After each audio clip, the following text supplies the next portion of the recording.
So I also thought when I read the script, I was like, how can you do a film about Marilyn Monroe? I mean, what a sort of ridiculous notion.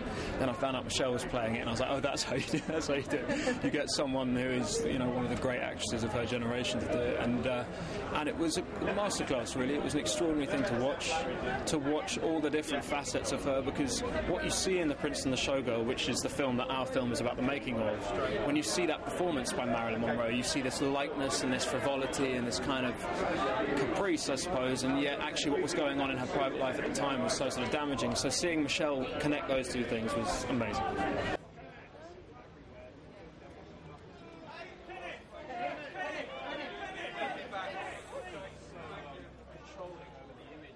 She never seems to have a sort of day of just hanging. And I think the movie invites the audience to have a think about what it would be like if you had a chance to go missing with your favourite celebrity. Amazing. So kind of like a fairy tale. It is a fairy tale, and although Colin Clark, who wrote the memoir on which this is based, I think maybe elaborated a few things, I think it's a very sort of tender and sort of romantic account of a magical time when England looked lovely, the weather was fine, and Marilyn was at her most gorgeous.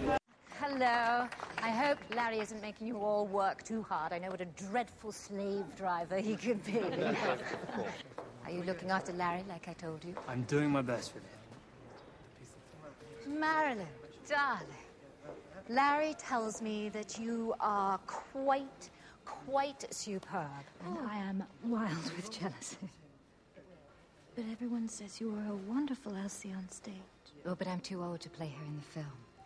Larry was quite brutal about that. You see, the truth is all that matters to him. And that's why we all admire him so very much. Boy, come on, Come on. All is something in front. There you go.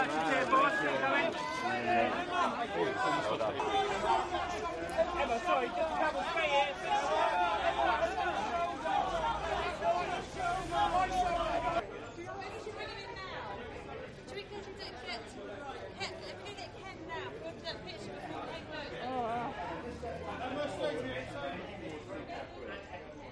It's very strange coming back. It's something that it's quite difficult to get used to, but it's really fun to be in London, and I'm obviously really excited about the film, and it's nice to see Eddie and Simon and Kenneth and everyone who's here, so it's been nice.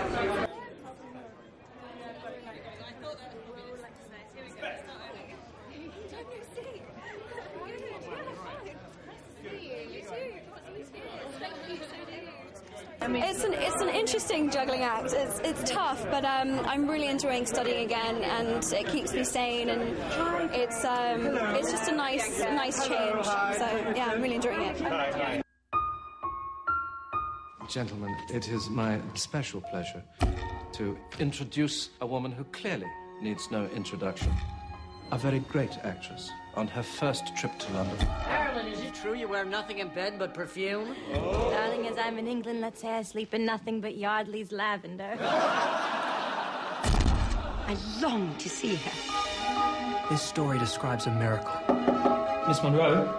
Marilyn is not ready. Excuse my horrible face.